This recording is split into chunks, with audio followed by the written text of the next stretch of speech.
Hi guys, nandito na tayo sa Glass Bridge. Okay naman so far. Medyo nakakatakot pero carry. Diba?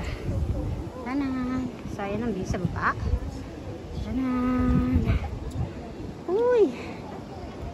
Huwag ka lang masyado titingin sa baba kayo. Talagang nakakaano.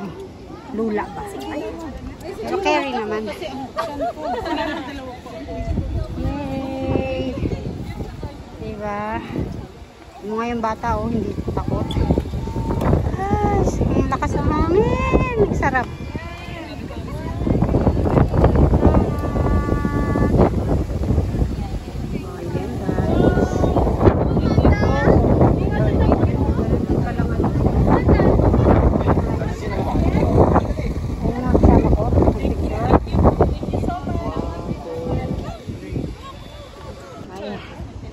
Diretso ang ating paglalakad sa Glass Bridge, guys. Diyos ko, feeling ko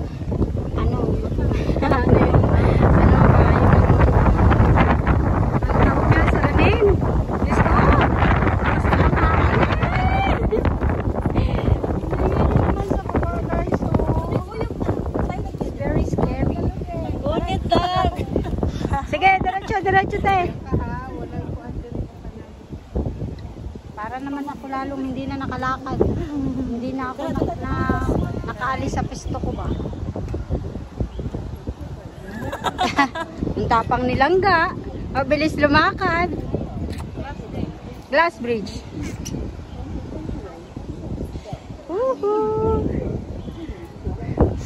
Alam mo ang sikreto sa pagpunta ng Glass Bridge para hindi ka matakot. Para hindi ka maramdaman yung huwag kayo titingin sa iba. Titingin kayo sa iba.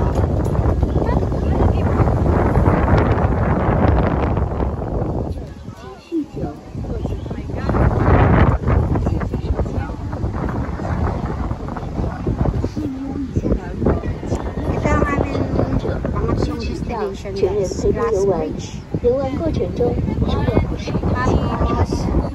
sunod namin ay yung babagsak na tubig na yun doon sa baba. Yan o, teka lang, hindi ko close up po kayo para makita nyo. Yan. Yan ang aming fourth destination. Mamaya.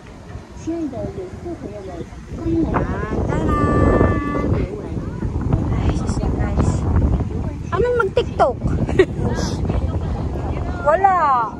Wala ako. Bawal baga din sa HK ang di ba pinagbawal dati? Ayan yung guys, ang ganda diba? So nice. Pero gusto kong tumigil dun sa kabilang yun kasi take photo from the other. Kaya yun, narinig nyo yun? Sigawan na yun. Tingnan nyo yun guys, napakaganda dito sa taas. Oh my god, dati nakikita ko lang yan sa YouTube, sa Facebook. Ayan guys, nakita ko na siya ng personal. Ang ganda talaga, in fairness.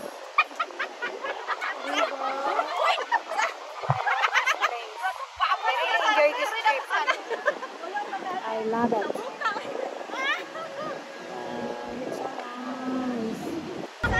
Ayan guys, may papandi ko. Titingnan natin yan kung paano sila babagsak. Saglit lang guys malakas ang hangin. Sige lang, lakad lang kayo. Gusto ko kasi talaga makita to kung paano bumababa sa tubig. Ayan na guys, malapit na.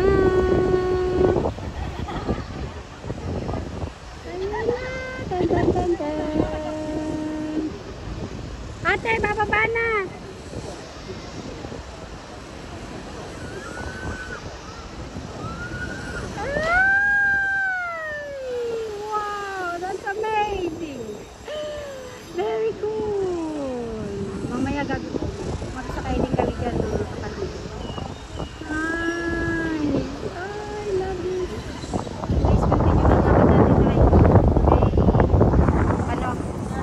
tayo matapos. Na-stuck tayo dito sa gitna ng glass bridge. O, diba? I love this place. Na-enjoy ko talaga siya, te. Promise. Doon na tayo susunod, diba? Sa sasakay na yun? Sa may tubig.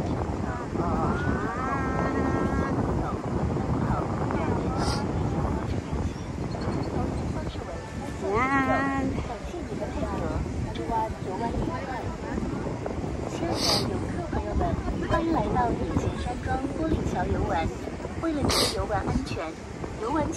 Diba guys, sinipon ako. Pero in fairness guys, magandang weather ngayon. Hindi siya mainit, hindi rin siya naulan, just right. So, talagang pinagpalang araw na ito para sa amin. Diba? Ayan, mga kasama namin yan. Ayan, malapit na tayo sa dulo. That amazing view. Pupunta na ako dati sa China, kaya lang with employer yon.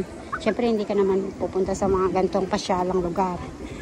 Pero ngayon talaga without employer, diba? Mas na-enjoy mo kasama ang mga friends mo, kasama mo yung mahal mo, diba? O, diba? Enjoy. The end of the story. Yes, finally guys, dito na kami. So thank you so much for watching. God bless everyone. I love you all. Shout out sa Team Ponyotters. Bye!